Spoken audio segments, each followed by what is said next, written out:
ప్రభుత్వ నిర్ణయాన్ని రాజకీయ రంగు టార్గెట్ మీరయ్యి, నేను ఆ జిల్లా క్యాపిటల్ కోసమే నేను మంత్రి పదవి వదులుకున్నాను, ఈ నియోజకవర్గంలో మంత్రి దీన్ని తీసుకెళ్ళిపోవటానికి సహకరించారు అనేది మీ మీద వ్యక్తిగతమైన టార్గెట్, ఆమరణ నిరాహార దీక్ష లాంటి వ్యవహారాలు ఇట్లా బోల్డ్ అంతా ఇవాళంతా ఒక డ్రైవ్ నడిపారు వాస్తవానికి. సార్ నేను చెప్తున్నా కదా సార్, ఇప్పుడు జగన్మోహన్ రెడ్డి ప్రభుత్వం ఏర్పాటు చేసి ఇప్పటికి సుమారుగా 6.5 సంవత్సరం అవుతుంది. ఆ రోజు మంత్రి పదవి రేసులో ఆయన ఉన్నాడో లేడో అనేది ఎవరికి తెలుసు సార్? మంత్రితో సమానమైన చీఫ్ విప్ పదవి అనుభవించలేదా? విప్పుగా చేయలేదా? నీ సొంతంగా వందలాది కోట్ల రూపాయలు నువ్వు సంపాదించుకోలేదా? నీ అనుయాయులకు లక్షాధికారుల నుంచి కోటీశ్వర్లు చేయలేదా? అలాగే నువ్వు రాయచోటికి ఏదో చేసినానని ఈరోజు చెప్తున్నావు. ఆ రోజు అన్నమయ్య జిల్లా కేంద్రంగా రాయచోటి అవ్వడానికి నువ్వే కారకుడు అంటున్నావు. మంత్రి పదవిని వదులుకున్నా అని చెప్తున్నావు. భౌగోళికంగా 6 నియోజకవర్గాలకు సంబంధించి రాయచోటి సెంటర్ పాయింట్గా ఉండడంతోనే ఆ రోజు వైఎస్ఆర్సీపీ రాయచోటికి అవకాశం కల్పించింది తప్పక, ఈరోజులాగా 3 నియోజకవర్గాలతో అన్నమయ్య కేంద్రం ఏర్పాటు అయ్యింటే రాయచోటికి అవకాశం వచ్చేదని సూటిగా అడుగుతున్నా. ఈరోజు మదనపల్లి జిల్లా ఏర్పాటైన తర్వాత మదనపల్లి, తమ్మలపల్లి, పీలేరు 3 ఒక దగ్గర ఉండడం, చిత్తూరు జిల్లా నుంచి ఏదైతే పుంగనూరు నియోజకవర్గాన్ని దాంతో కలపడంతో 4 నియోజకవర్గాలు ఒక సైడ్ వెళ్ళిపోయాయి. ఈ పక్కల కోడూరు, రాజంపేట నియోజకవర్గాలు ఒకే లైన్లో ఉండడంతో మేము రాయచోటికి మాకు భౌగోళికంగా వ్యత్యాసం ఉంది, మేము మీతో కలిసి రాలేమని వాళ్ళు చెప్పడంతో ఇది అయిందే తప్పక, దీంట్లో చంద్రబాబు నాయుడు గారు చేసిన పాపమో రాంప్రసాద్ రెడ్డి రాజీ పడ్డమో ఎక్కడుంది అని అడుగుతున్నా.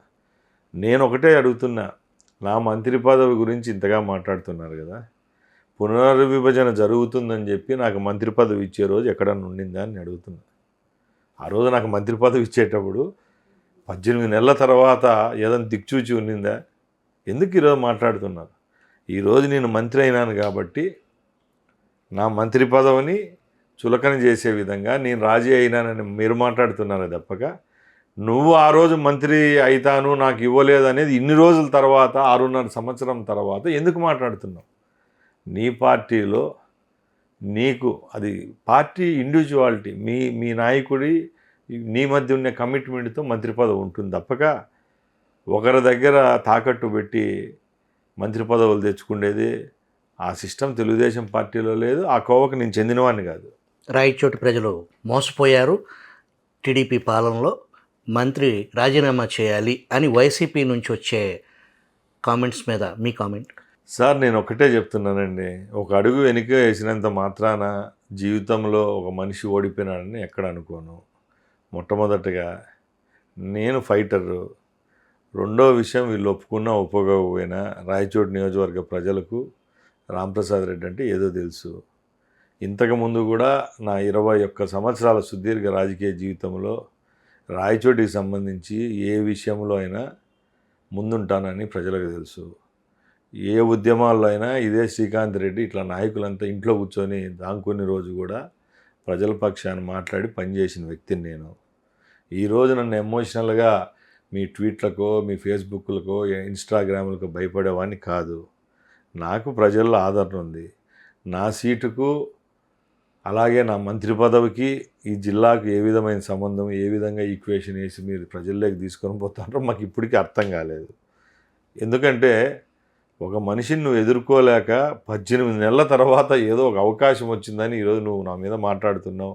ఈ రాష్ట్రంలో ఉన్న అందరి లీడర్లతో మాట్లాడిస్తున్నావు, రాష్ట్రంలో ఉన్న మీడియాలు మేనేజ్ చేస్తావు అని చెప్తా ఉన్నాడు. కానీ నేను ఛాలెంజ్ చేస్తున్నా, ఈ రోజు కూడా ప్రజల మద్దతు ఉంది. రాయచోటికి ఏ విధమైన అభివృద్ధి చేయాలో నిర్మోహమాటంగా ఈరోజు కూడా చెప్తున్నా, అభివృద్ధి చేస్తా.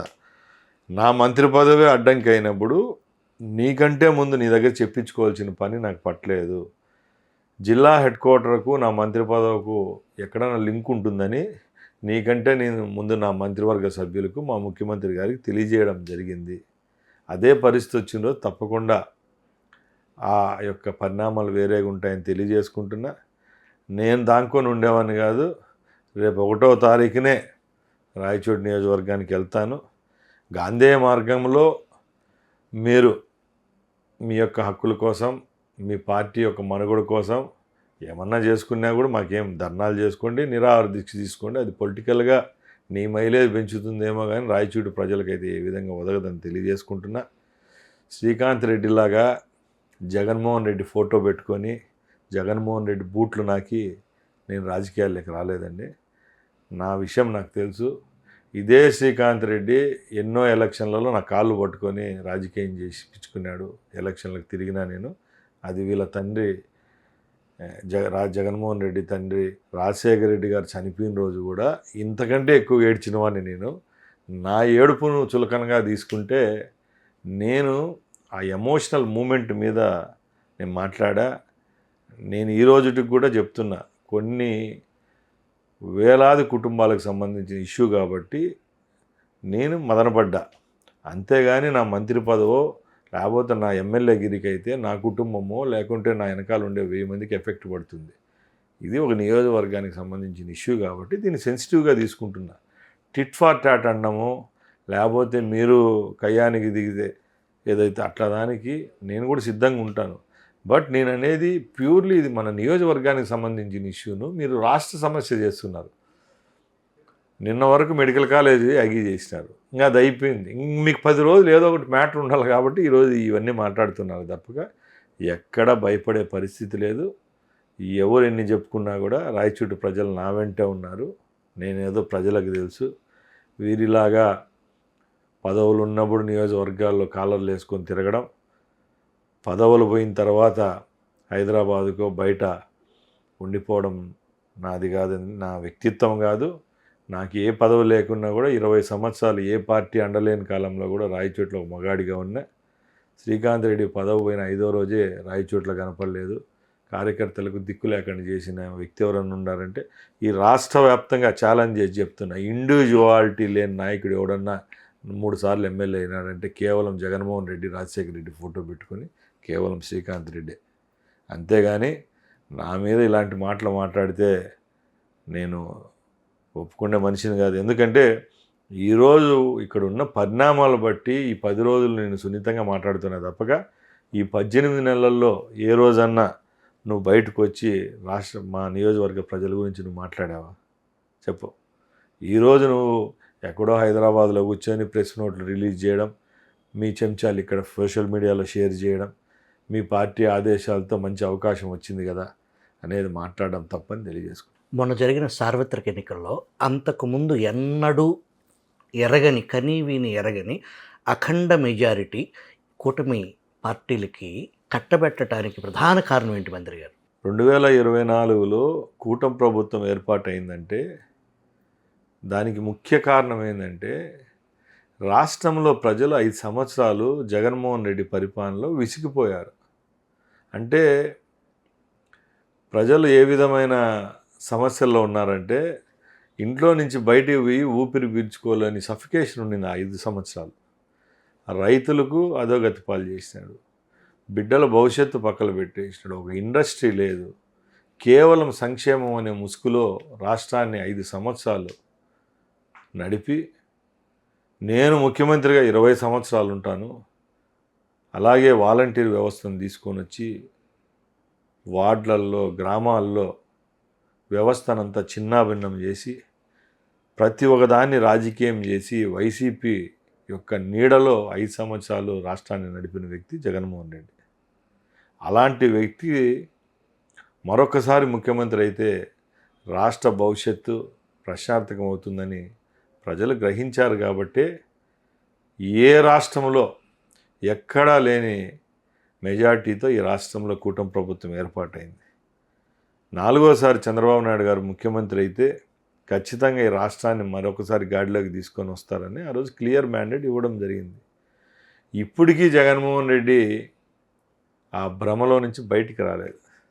ఈ రోజు నుంచి మళ్ళీ నేనే ముఖ్యమంత్రి అయిపోతాను, అప్పుడు 20 సంవత్సరాలు ముఖ్యమంత్రిగా ఉంటాను, నా ఫోటో పెట్టుకోండి అనే వ్యక్తి మరొకసారి 29లో నేనే ముఖ్యమంత్రి అని చెప్పుకోవడం చాలా విడ్డూరంగా ఉంది.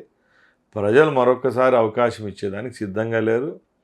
ఈరోజు కేవలం సంక్షేమమే కాదు, అభివృద్ధి కూడా రాష్ట్రంలో జరుగుతూ ఉంది. భారతదేశమే కాదు, యావత్ ప్రపంచము ఆంధ్ర రాష్ట్రంలో జరుగుతున్న కార్యక్రమాలు, ఇక్కడ పెట్టుబడులు పెడితే ఏ విధంగా ఓ స్వర్గధామంగా ఉంటుందని చెప్పి ఎన్నో ఇన్స్టిట్యూట్స్ ఈ రాష్ట్రానికి వస్తున్నాయి. దీనికి ప్రజల యొక్క సహాయ సహకారాలు ఉంటాయి. ఏ ప్రభుత్వానికైనా కూడా అధికారంలోకి వచ్చిన తర్వాత ఒక ప్రతిపక్షముగా ఉండే పార్టీ ఒక సమస్య వచ్చినప్పుడు రాష్ట్రంలో వారి యొక్క హోదాను నిలుపుకుంటూ పాలకపక్షానికి సలహాలు సూచనలు ఇవ్వాలి. ఇక్కడ ఆ పరిస్థితి ఎక్కడా కనపడడం లేదు. జగన్మోహన్ రెడ్డి ఇంట్లో నుంచి బయటకు వచ్చాడంటే ఒక 10 మర్డర్లు చేసి జైలుకు పోయిన నాయకుడిని పరామర్శించని వస్తాడు. రైతుల యొక్క కన్నీళ్లు దుర్చల్లని పోయే ప్రోగ్రాములో పంటలు దొక్కించుకొని పోతాడు. పొగాకు రైతులకు ప్రోగ్రాం పోతే పొగాకు కట్టలు ఎత్తుకొని వెళ్ళిపోతారు. ఎండుమిరపకాయలు మార్కెట్ యార్డ్లోకి పోతే ఎండుమిరపకాయలు ఎత్తుకొని వెళ్ళిపోతారు. ఎక్కడ ఇది ప్రజాస్వామ్యంలో ఉంటుందా? ఎక్కడైనా తప్పు చేసిన అరెస్ట్ చేస్తే గాంధీవాడు అంటాడు. ఎక్కడ ప్రజాస్వామ్యం?